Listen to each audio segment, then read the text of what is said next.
Pour ceux qui ne me connaissent pas, je suis un ancien député de la Loire. J'ai fait 3 mandats à l'Assemblée nationale. J'ai jamais été dissous, moi. Hein. Bon.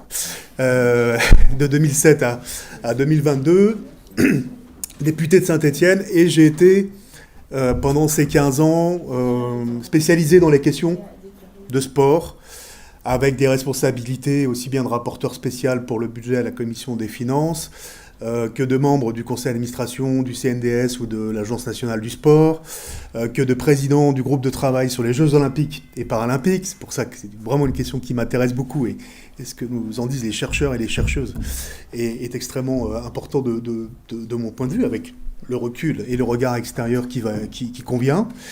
Et puis, pendant ces 15 ans, j'ai eu la chance de pouvoir conduire un certain nombre de travaux parlementaires, des rapports, en particulier sur le sport santé-bien-être, sur le sport à l'école, sur la relation entre le monde amateur et le monde professionnel du point de vue financier, et aussi sur les questions de santé publique et de sédentarité, sport à l'école aussi, et sport santé essentiellement.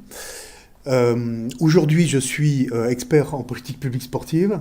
Alors, je suis autoproclamé expert, hein, mais bon, je m'appuie sur ce que j'ai fait à l'Assemblée nationale et j'ai écrit un livre qui s'appelle « Bougeons, manifeste pour des modes de vie moins sédentaires », voilà, préfacé par le professeur François Carré, qui est plutôt, lui, dans les sciences de la vie, hein, puisque c'est un cardiologue, mais voilà, avec qui on travaille beaucoup au sein du collectif pour une France en forme. Mais cet après-midi, les quelques mots que je voulais vous dire le sont au nom du petit collectif qu'on a formé au moment du congrès Les Enjeux des Jeux à Montpellier en décembre 2022, où les responsables des événements qui sont en train de se dérouler, hein, il y en a eu plusieurs cette année, notamment Sylvain Ferrez et puis Philippe Terral, ont souhaité qu'il y ait un certain nombre d'ambassadeurs de l'action scientifique Inter-Maison Sciences de l'Homme sur la question sport et société. Et donc, avec un certain nombre d'autres anciens ministres, comme Marie-Georges Buffet, anciens députés comme Cédric Roussel, anciens sportifs, comme Julien Pierre ou Sandra Forgue, on a été nommés pour aller prôner la bonne parole, et puis surtout avoir un rôle, je dirais, d'aider à mieux faire connaître les travaux des chercheurs de la recherche en sciences humaines et sociales sur le sport, à essayer de bien diffuser les résultats de ces recherches-là, et puis essayer aussi que ces recherches aient un impact réel, notamment dans les décisions des décideurs publics et des pouvoirs publics. Et c'est ce sur quoi je voulais simplement insister, parce que moi j'aborderai qu'un seul point, c'est quelque part l'intitulé de vos travaux ici à Strasbourg, sur remettre les citoyens dans le jeu, et notamment dans le jeu de l'élaboration des politiques publiques sportives et des méga événements sportifs internationaux. Pour moi, ça veut dire aussi derrière remettre les citoyens aussi là où ils ont des représentants, via la démocratie représentative, c'est-à-dire aussi au cœur des décisions du Parlement. Mais à condition de donner à ce Parlement, ce qui n'est pas le cas aujourd'hui, on a un Parlement effacé par rapport à l'exécutif aussi, de réels pouvoirs et de réelles possibilités de pouvoir agir non seulement sur la fabrique de la loi, mais aussi sur une autre fonction qui est celle de l'évaluation et du contrôle des politiques publiques, qui est un petit peu moins connue. Sur l'élaboration de la loi, il existe déjà des méthodes de consultation citoyenne, hein, même si, voilà, par expérience, je sais qu'à l'Assemblée nationale, les avis qui sont donnés par nos concitoyens sur l'élaboration des propositions de loi ou des projets de loi ne sont pas véritablement pris en compte. Il existe aussi des députés, je le sais, qui, dans leur circonscription, c'est-à-dire dans leur territoire, là où ils sont élus, organisent des assemblées citoyennes. Mais ce dont je voulais vous parler cet après-midi en conclusion, c'est que, effectivement, dans l'article 24 de la Constitution, on précise que le Parlement vote la loi. Pour moi, il vote trop de lois, d'accord ? 500 par législature jusqu'à aujourd'hui, hein, puisqu'il y a un agenda qui était assez vide ces derniers mois. Ça veut dire 100 chaque année, texte de loi. Trop de lois, trop bavardes. Hein, je prends souvent l'exemple de la loi Macron ça date de 2015, 400 articles de loi, c'est-à-dire 4 fois plus que le texte d'origine à la fin qui est voté et qui est promulgué. Et sur ces textes de loi qui sont adoptés chaque année, les 100, il y en a seulement 25% qui sont d'origine parlementaire. Donc quand je dis remettre le Parlement au cœur des décisions aussi et des institutions, ça veut dire aussi lui redonner du pouvoir par rapport à cela. Mais ce que l'on sait moins, c'est que depuis 2008, le Parlement, l'article 24 a été complété, contrôle aussi l'action du gouvernement et évalue les politiques publiques. Et là, je crois qu'il y a vraiment quelque chose de très intéressant. Simplement, cette fonction-là, elle est pour moi sous-estimée. Aujourd'hui, ça représente 10 à 20% du travail parlementaire seulement, alors que pour moi, ça devrait représenter 80% du travail parlementaire, notamment le suivi et le service après-vente, une fois qu'on a voté des lois, de voir comment elles vivent chez nos concitoyens, comment on les modifie, comment on les améliore. Ça devrait être l'essentiel du travail des parlementaires et des députés en particulier.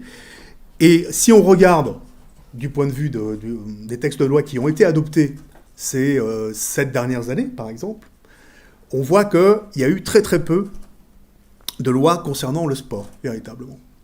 À part la loi sur la démocratisation du sport du 2 mars 2022, mais qui a été adoptée en toute fin de législature, donc ça donne une idée de la priorité qui avait été donnée sur le plan politique à cette question-là.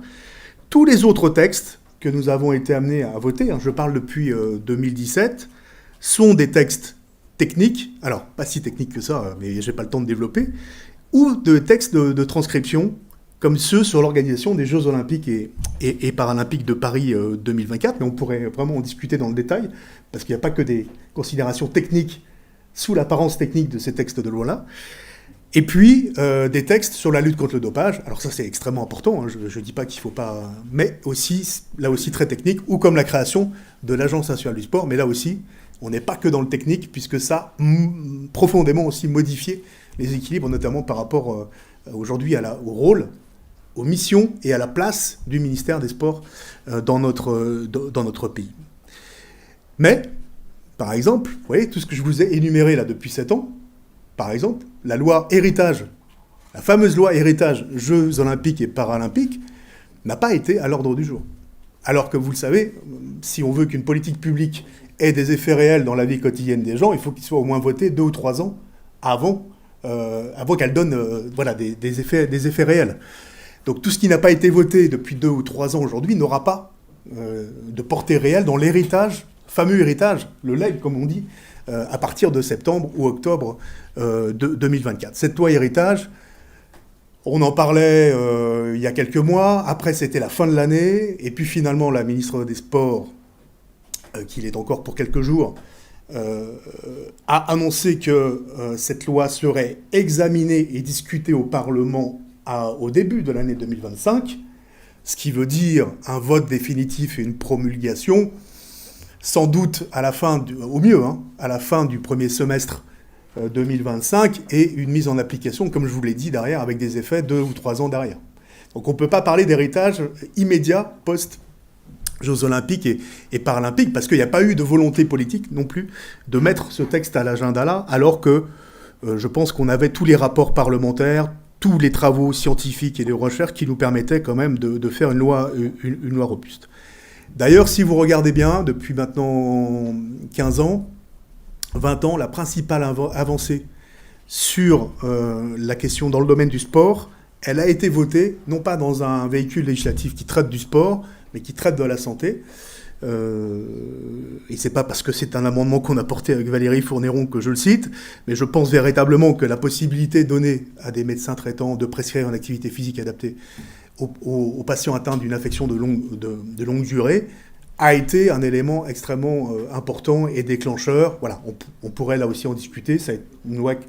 La loi de 2022 a beaucoup complété ce dispositif-là. Entre ce qui est sur le papier et la réalité, il y a beaucoup d'écarts. Mais enfin, en tout cas, ça a été la principale avancée. Tout ça pour vous dire et pour conclure, en quelques secondes, on a l'habitude à l'Assemblée, puisqu'on nous coupe le micro au bout de 2 minutes. Non, parfois 5, attention, je suis méchant. De mon point de vue, la recherche en sciences humaines et sociales pourrait être plus régulièrement et plus systématiquement associée au travail du Parlement. C'est ce que nous avions fait avec Marie-Georges Buffet quand nous avions déposé notre proposition de résolution sur le service public du sport, avec une série d'auditions d'acteurs, de chercheurs, d'universitaires, du monde syndical aussi, c'est important, et du monde associatif. Et je pense que ça pourrait l'être d'ailleurs dans la fonction de contrôle et d'évaluation des politiques publiques du Parlement. Aujourd'hui, il existe un outil. Moi, j'étais à sa création en 2008. J'en ai été le vice-président aussi pendant un moment. C'est le comité d'évaluation et de contrôle des politiques publiques de l'Assemblée nationale. Mais pour moi, même si c'est un travail extrêmement intéressant, majorité-opposition pendant un an, avec beaucoup d'auditions, c'est un travail qui manque aujourd'hui de soutien et de support de recherche et de support scientifique pour alimenter et pour enrichir la réflexion et les propositions des parlementaires.